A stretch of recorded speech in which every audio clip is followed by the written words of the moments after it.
nkagasunika cyane ariko ntabwo ndibona nasinze nkuko wari ubivuze kubera yuko impamvu nanjye kukubwira ko ntaribona nasinze nuko akenshi iyo nabaga nasinze sinarebaga guso rero ariko I don't understand that, but it's funny. Yeah, we are still talking about money. Okay, about money. I think that's funny.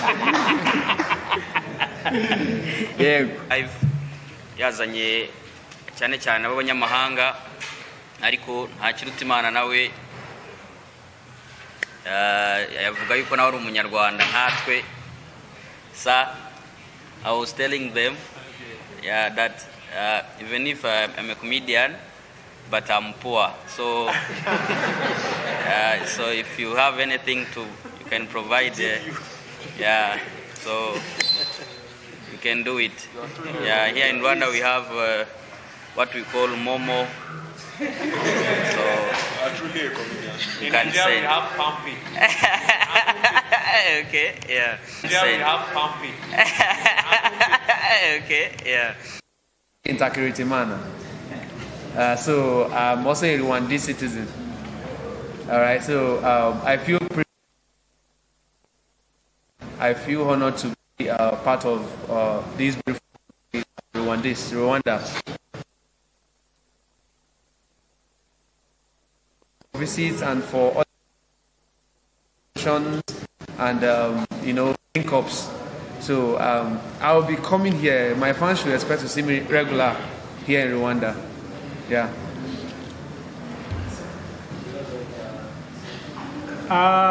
Kibazo mbajije cyambere kiravuga kiti aba bakomediye bose bazagaragara muri izo show uko arebye.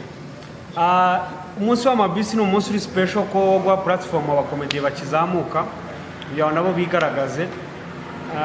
Noneho duhitemo n'abazabanziriza abakomediye bakuru mbere yuko baperforming. Rero umunsi wa bisi ni w'abanyarwenya bakizamuka cyane cyane, ariko umunsi wa nyuma uri special we munsi munini ni uzagaragaramo bano abanyarwenya bose mubona hano.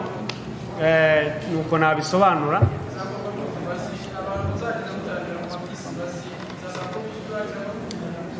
Bazishyura nkuko basanzwe bishyura. Ubwo ni ukuvuga twakoranye na Royal, noneho uko bagenda bishyura bazishyura nkuko basanzwe bishyura, noneho abanyarwenya babataramire. Uratapinga sanzwe ugasangamo abakomediye n'abantu bamaze igihe babizi, tumaze igihe tubyamamaza, nuko bizagenda. Ukijyanye na Samu ni umuvandimwe, ashobora gukora muri Watch Sama Comedy umwaka utaha, ashobora gukora muri Watch Comedy, ashobora gukora muri Comedy Jam anytime. Muri iki gihe nawe ari busy, niba mubizi muzi ibyo arimo ibyo ugiyemo, ariko umunsi yabonetse azagaruka muri show n'aba performing nta kibazo. Ariko amakuru dufite aka kanya hano nk'abanyamakuru nuko Sam atasohotse ku rutonde rw'abadepite. Ni iki cyaba inzitizi kugira ngo Sam adakora muri iki gitaramo, kuko ntekereza ko imyiteguro yararimo isa nkaho yarangiye? Ni iki cyaba inzitizi kugira ngo Sam atazagaragara muri iki gitaramo? Murakoze. Ukuntu mbyumva kuba atagaragaye bibaho, nabanza kumuha pole. Kukijyanye no kuba yagaragara muri iki gitaramo, urabona abantu baza bakomediye bazaza baje kureba, bimaze hafi kwezi byamamazwa. Rero nta kuntu wanyumvisha ko wasora fish umunsi umwe gutangira kwamamaza umukomediye, byaba bitari professional. Ariko wenda muhibutaha ashobora kuzakora nibyo navugaga, afite umwanya noneho nawe akajya kuri afishe, tugisora fish tukamamaza, nawe agashyiramo uruhare avuga ko azaba harazana performing. Ibyo ni ibintu byoroshye. Murakoze cyane. Urwenya jewe nta myaka myinshi ndumazemo cyane, ko impamvu mvuga gutyo nuko Seti wateguye iki gitaramo yaje mbere yanjye ho gatoya, ni grand frère wanjye. Yego, hanyuma tumaze gutera imbere kubera yuko ngewe mbizamo, ntabwo byari bibatunze abaye babirimo icyo gihe, ariko uyu munsi biradutunze abo twasanze babidusanzemo n'abandi bazaza bamenye yuko urwenya rwagutunga rwonyine. Hanyuma ikindi ntabwo twigeze tugira nka press conference ingana nk'iyi ngiyi y'abanyarwenya gusa, kandi ba generation yacu.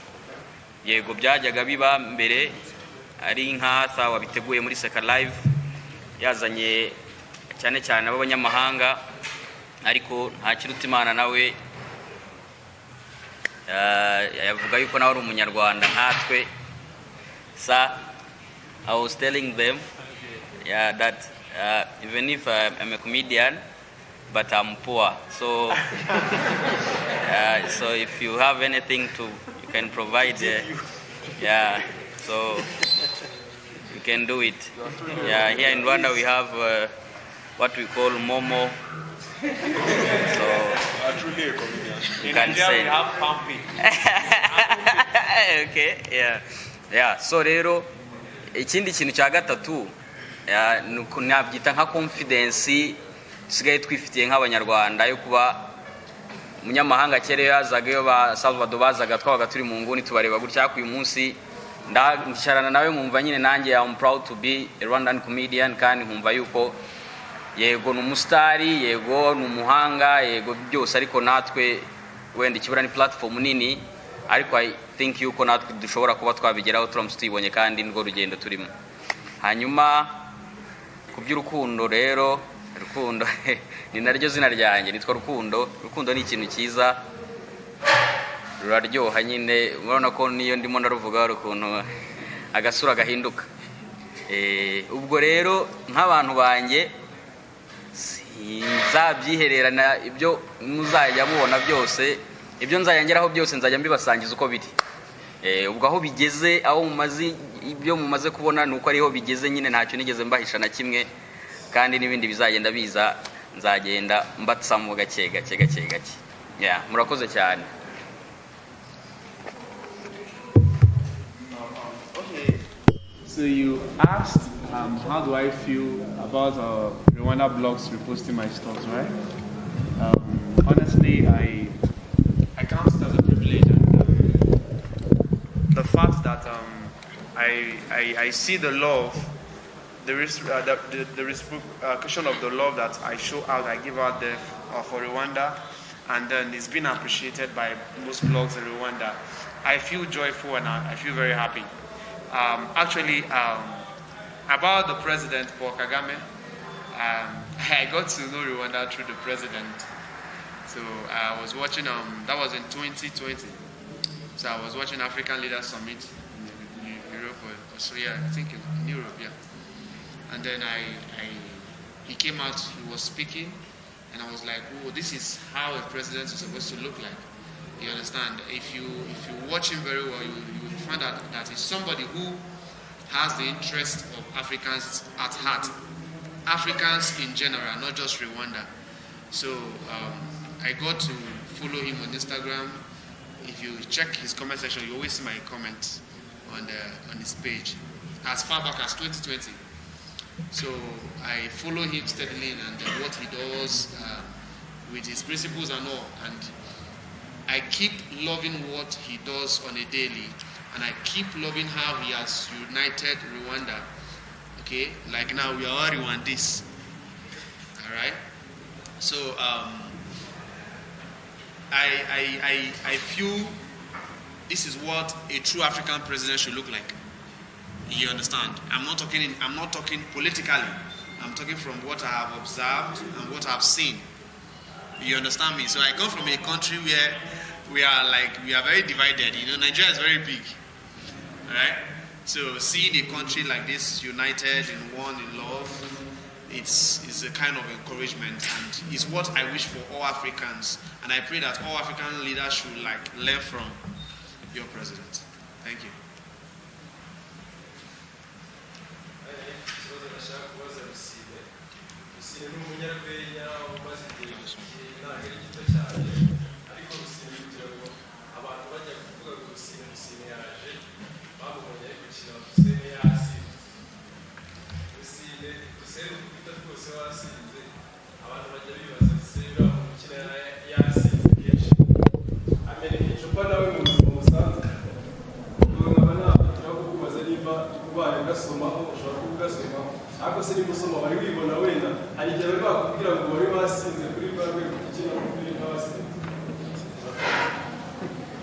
murakoze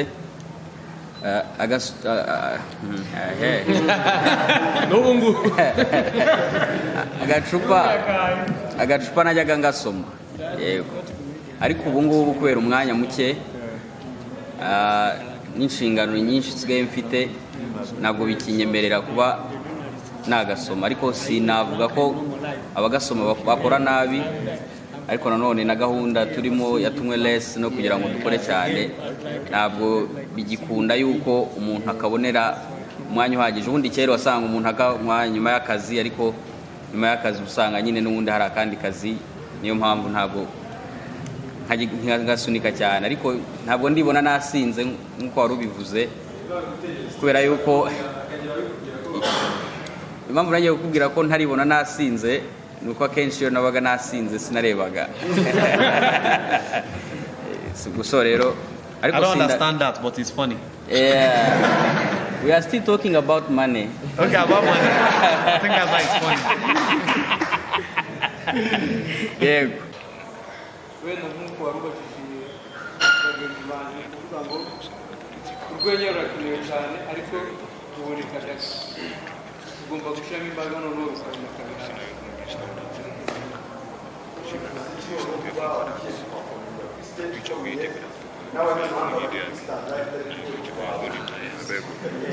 ushobora kuba batari ku rwego rwa mbere ariko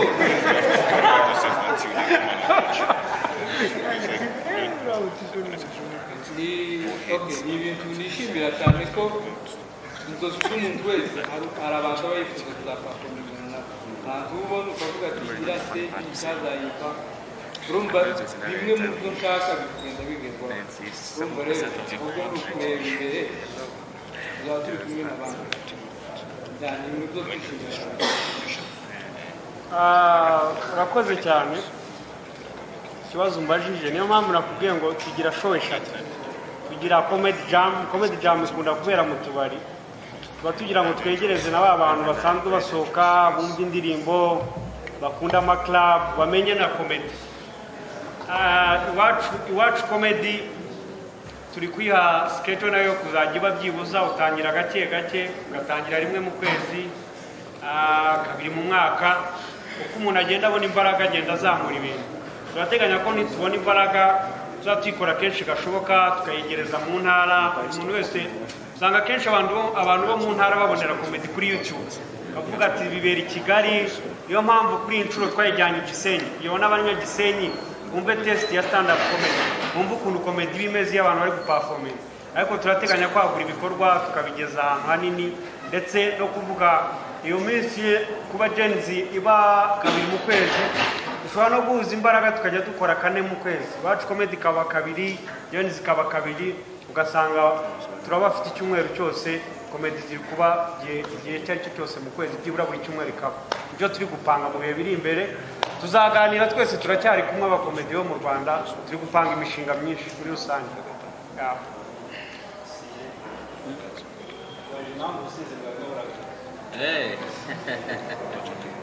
oya ntabwo ari ukugabanuka kubera yuko twakoraga iriya filime iza guhagarara impamvu nayo yahagaze twayiburiye umwanya pe hari ubwo twageze aho turi umwanya hanyuma njya mu bindi ariko kuri stage kubera ko nari narayifatiye kuri stage uvuga ngo ni ya performance nyuma ya filime muri performance yaragumyeho hanyuma ngiye mu bindi ngiye kuri radio ntabwo ari kuzantsinda umunsi wose kuri radio kandi kuri radio hari n'ibindi ukeneye gukora bidakeneye kuba uvuga kuriya niyo mpamvu rero usanga rimwe na rimwe hari aho usanga ntayikoresha ahandi nkabikoresha ariko iracyahari nubwo wenda bajya bavuga n'ubundi umaze gutorwa arakomeza kwiyamamaza ariko ndacyayikoresha aho bikenewe. Murakoze reka yenda nongere nivuge nitwa Umukiza Esdras ndi Sales and Marketing Manager w'inzoga ubundi company ni G-Sport Limited ni inzoga yengerwa mu Bubiligi ikagezwa ku isoko ry'u Rwanda na G-Sport Limited. Iyi nzoga mubona hano ni nawo muterankunga mukuru w'iyi festival. Yenda ndagira ngo nyibabwire muri make abasanzwe batayizi. Iyi ni inzoga ya mbere organique muri Afrika ihereye mu Rwanda cyangwa se biologique. Organique cyangwa biologique mu Gifaransa. Yenda inzoga y'umwimerere tugereranije mu Kinyarwanda. Iyo bavuga umwimerere cyangwa organique n'uvuga ngo iyi nzoga uko muyibona nta kintu bongeramo kidasanzwe, nta sukari bongeramo, nta produit chimique iba muri iyi nzoga. Uvuga ngo inzoga nyinshi dusanzwe tuzi bashyiramo carbone CO2 ikonserva inzoga kugira ngo imare igihe kirekire. Iyi nzoga kandi itarimo konserva imara imyaka 3 itarapfa, ni byeri nk'izindi. Rero nta sukari bongeramo, nta produit chimique nimwe iba muri ino nzoga kuva mu bihingwa yengwamo kugeza muri process ya production kugeza mu macupa, nta produit chimique nimwe birimo. Niyo mpamvu bayita ngo no organique. Ni inzoga organique rero muri Afrika nizimenyerewe, ihereye mu Rwanda ubwo izagenda isesekara n'ahandi. Tumaze kwikwirakiza muri Kigali hose kandi turakomeje, nta hantu utayibona muri Kigali, ahantu hose hakomeye no mu ntara iyi nzoga yamaze kuhagera. Iyi nzoga rero yaje ku busabe bw'abantu bashaka inzoga y'umwimerere kugira ngo nabo bagire amahirwe yo kunywa inzoga nziza. Muti impamvu ki twateye inkunga iwacu Sama Comedy Festival? Nta muntu useka afite icyaka, nta muntu useka afite icyaka. Twaravuga ngo reka abanyarwanda mu gihe barimo bishima baseka bumve n'ino nzoga abadasanzwe bayimenyereye bayisogongere bayinywe bayishire inyota. Ikindi kibazo cyari kuvuga ngo amafaranga dushoyemo turayunguka. Mu bantu bamenyera iby'ubucuruzi ntabwo ari mpanguhe ako kanya. Inyungu za branding za marketing ntabwo ari iziza, ntuzibara mu mafaranga y'akanya gato, uzibara mu gihe kirekire. Kandi bitukoze kuri ino festival tuzabikora no mu bindi bitaramo. Inyungu yibona mu gihe kiri imbere ariko ibihari, ariko idafatika ako kanya muri icyo gitaramo ngo uvuge ngo shoyemo miliyoni 10 ndabonamo 20. Ntabwo ari uko babibara. Icya mbere ni ukuvuga ngo produit yanyanyishije ku isoko nyuze muri iwacu Sama Comedy, abantu bari aho ngaho barayimenya. Niba yimenya bazayinyweraho cyangwa bayinywere n'ahandi aho iboneka hose. Inyungu iza mu bihe biri imbere. Nuvuga ngo ni ikiraro gituma tumenyekanisha produit ducuruza kugira ngo igere ku banyarwanda banayimenye. Ntabwo tuyibara mu mafaranga y'ako kanya. Sinzi niba nshubije ikibazo. Mwakoze. Ikibazo cya mbere wambajije ni cy'umuvandimwe turakorana ariko ni n'abavandimwe muri rusange, cyane cyane mu ruganda rwa comedy. Ntabwo ari ibyo. Ikindi wambajije ni impamvu nahisemo aba bakomediye mu bandi bose. Komedi rero ukuntu igenda, uyu munsi harakora ejo hakora abandi, ejo hakora abandi, ariko icyo navuga aba ni abakomediye beza bose ubarebye b'abahanga mu byo bakora, cyane cyane muri stand up comedy. Niyo mpamvu aribo nahisemo muri iyi festival, kuko ni festival nini, ikeneye ko abantu bishima babona full package. So nanjye nagerageje kureba abakomediye kabisa b'abahanga, ariko n'abandi ni abahanga, ariko ni nabo twavuganye bishobora kugenda neza. Ariko n'abandi icyo navuze nuko bazakora mu zindi festival zizaza, kuko hari ibikorwa byinshi turi gutegura. Ariko ikindi nanavuga ni n'abakomedi b'abahanga muri rusange, ku bantu baza mu bitaramo bya comedy buri munsi barabizi. Ndumva ari icyo navuga. Ye nkuko wakibajije kubijyanye no gutegura igitaramo cyanjye, wenda mbibwiye n'abanyarwanda banabyumva pe. ntibizigera binaba mu buzima icyo nzigera negura amagambo make impamvu ntabwo nshaka stress nikomeza ntabwo nzabatungura icyo gitaramo ntacyo muzigera mubona mu buzima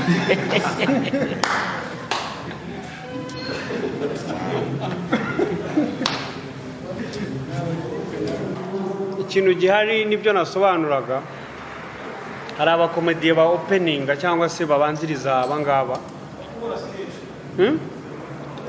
ibyo ngibyo niho ubivuze bakoropa stage so rero abakomediye barahari hari abandi bahari bazakora mbere y'aba ngaba rero n'abo bakobwa ushobora kubabonamo kabisa nta kibazo gihari.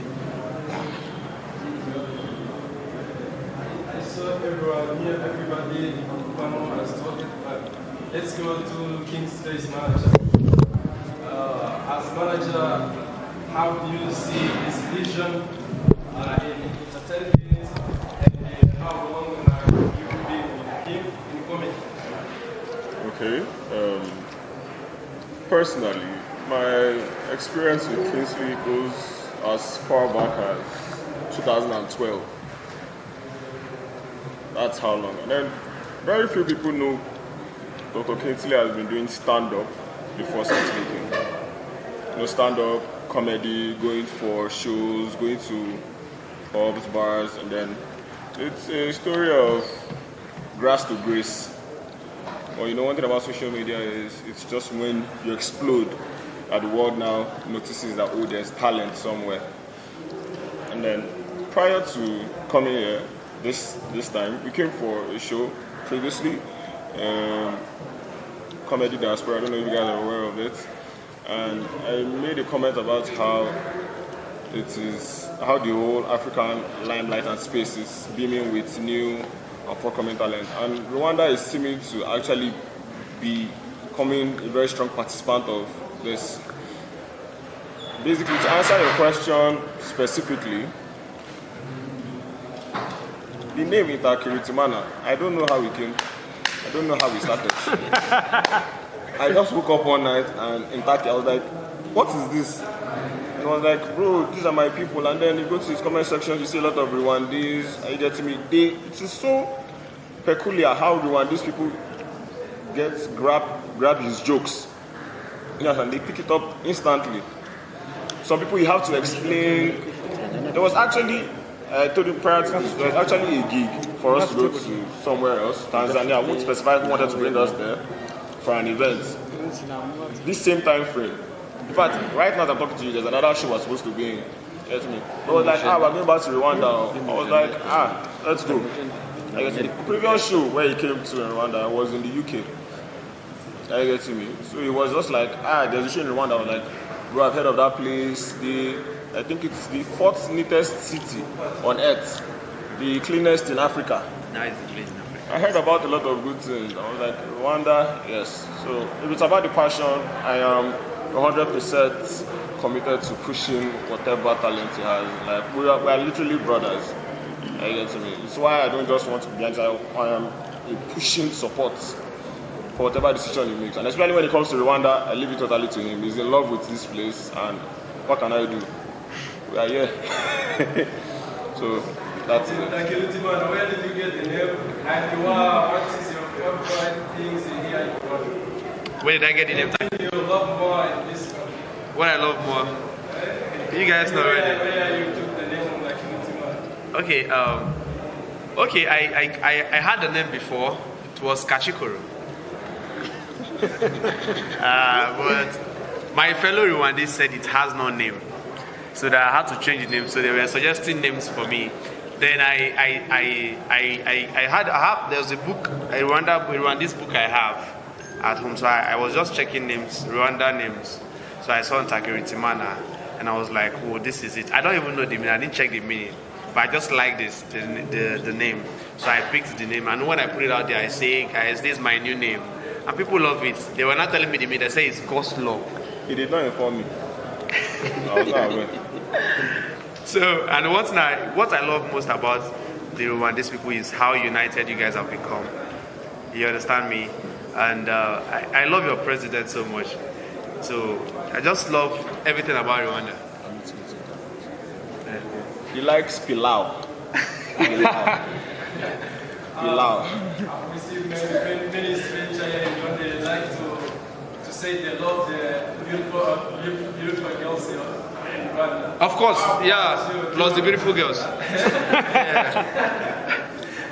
you need to marry a Rwandan woman? Yeah, maybe in like 30 years time, because right now I'm not ready.